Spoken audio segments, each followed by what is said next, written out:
Hi, and welcome to another episode of Hot Takes with me, the Silver Fox. Now, many, if not all of you, will have and use WhatsApp. And of course, the normal thing is you send a message, you go, boom, send, go, close it down, move on with your day. Or you receive a message, you look at it, yeah, okay, that's fine, close it, move on with your day. What you don't do is sit there and go, right, sent a message, gone, delete. Or received a message, read it, delete. That's not the normal use of WhatsApp. That's not what normal people do. And anyone who goes, oh, sent the message, delete, read the message, delete, is doing so for a reason. And that reason must be that they are perfectly aware that those messages may be compromising, may be used in evidence against. And so from day one, you make the claim that that's what you do. But that's not what you do.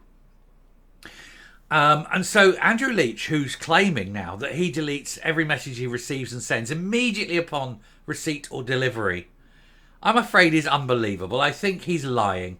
I know why he's lying, and I know why he would choose to lie, should I say. But I think he's lying. It does not stand up to how normal people normally use this application. But we'll take a look at this because it is quite beyond belief, and it just looks to see that Jason Leach obviously has a lot to hide. Here goes.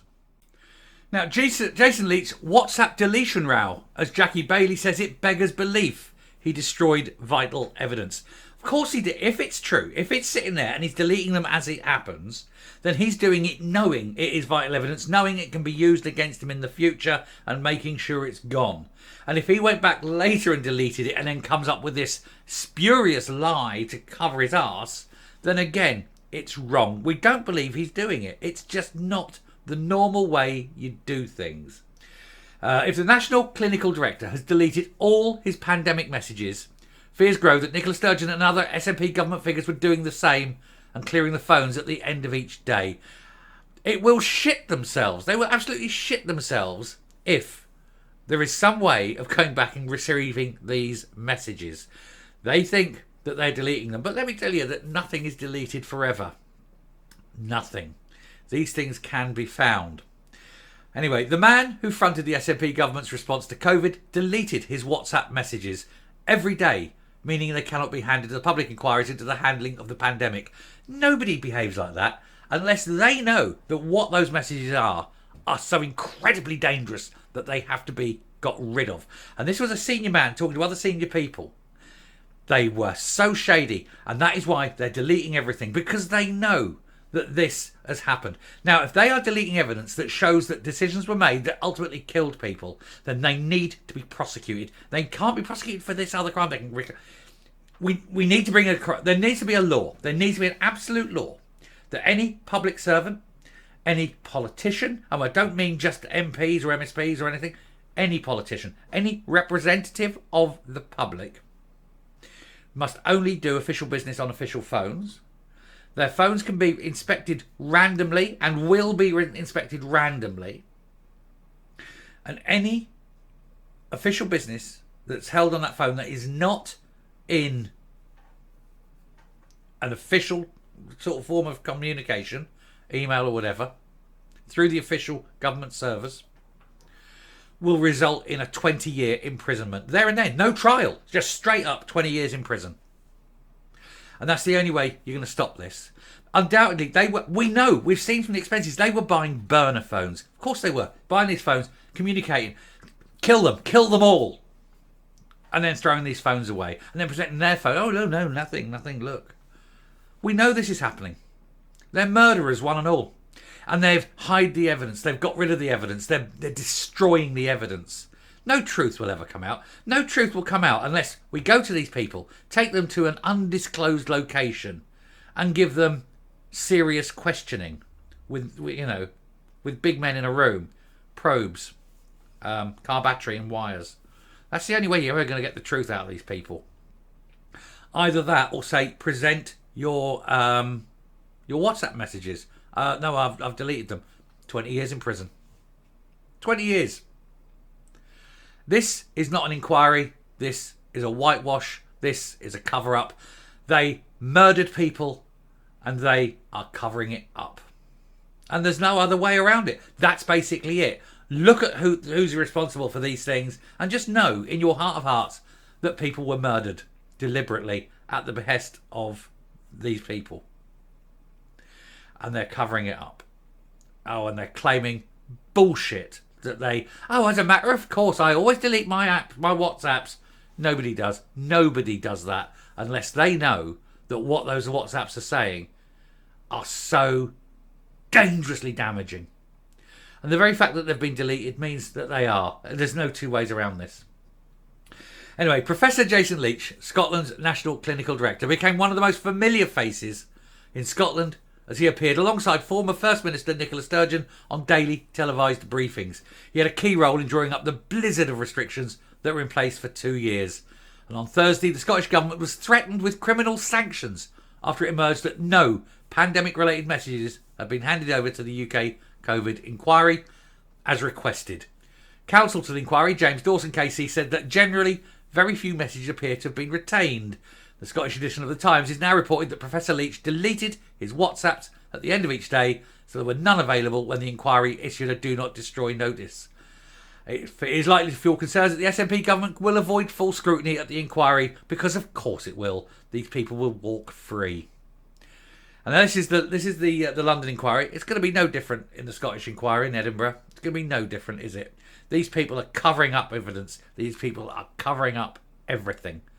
They are like the nasties at the end of the World War II, shredding, burning everything, trying to hide their crimes, their anti-humane crimes, their crimes against humanity, their destruction of thousands upon thousands of innocent people, locking them up in what they call care homes, but what may as well have been concentration camps. All these camp guards, and they all need to be tried. We need to send them to The Hague. We need to get a modern day Pierpoint to do his business with these people. And I'd love to see dangling legs, little Spandau ballet as the last life leaves their body, as they contemplate where their lives went wrong. Senior government figures have now said WhatsApp and other messaging services were never used to make policy decisions, and we know that is an absolute lie. They've got the receipts. They've got the back end on some of these messages, so they know that that is bullshit and a lie. First Minister Humza Yousaf declared the Scottish Government does not make decisions through WhatsApp. Again, we know a lie, complete lie, lying to everyone. He said that's not what we routinely did. Oh, routinely, so occasionally did then, you liar. He said routinely decisions were not made over WhatsApp, more lies. Dame Jackie Bailey, Deputy Leader of the Scottish Labour, said anyone who has destroyed evidence will have betrayed those affected by the pandemic and deferred justice to the families still reeling from the pandemic, and it beggars belief that the man who was behind many of the most consequential pandemic decisions in Scotland has destroyed vital evidence. At the hearing in London, he just needs to go to prison for that. Just send him to prison. I don't give a shit about anything. Send this bastard to prison. Or perhaps there may be some vigilantism. I don't know. It's Scotland after all. Who knows? At the hearing in London, Mr Dawson said it appeared that at least 137 messaging groups were used in the Scottish Government during the pandemic, including 70 Scottish witnesses called by the inquiry, but only one person so far has handed over their WhatsApps. So they know that the WhatsApps existed, and they know who was sending them, and they know who was receiving them, and they know the groups. Not all of them, but they know. And these people go, I haven't got anything. Well, we've got your receipt on this phone, so show me it on your phone. And you were issued a do not destroy. Ms Sturgeon has been criticised for using handwritten notes or phone calls to conduct official business. And in 2019, she was revealed to have shunned emails and text messages because they can be traced and they can be recorded, and they know that that would mean the truth came out. Using an official SNP email account that was not subject to the Freedom of Information laws, unlike government accounts. Of course, keep it hidden. Don't let people know what we're doing. Don't let people see the decisions we're making. Don't ever get caught for the crimes we're doing. The inquiry's also asked for notebooks and diaries from the Scottish ministers and officials as other means of exploring the decision-making process. In his submission to the inquiry, lawyer Amma Anwar said the Scottish COVID bereaved find it difficult to accept that the most senior politicians in Scotland, making crucial decisions affecting the lives of everyone in the country, were able to attend numerous meetings, have sight of scientific and medical papers, and take decisions without apparently taking any notes to assist them in the decision-making process. He says it's difficult to understand how any politician can provide an accurate account, several years removed, of being in rooms, of who was present, the relationships involved, and how decisions were arrived at, without having any contemporaneous notes to help them. In theory, ministers could be fined or jailed if they refused to comply with a request to pass the information to the inquiry.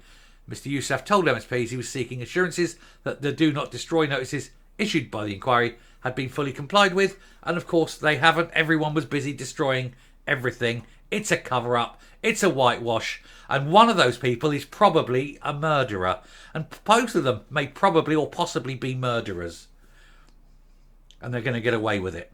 5,500 old people in care homes murdered, and evidence as to who made the decision covered up. We know what they are. Coming up. Now, I hope the tech boys and the boffins and that can get around and pull these messages back.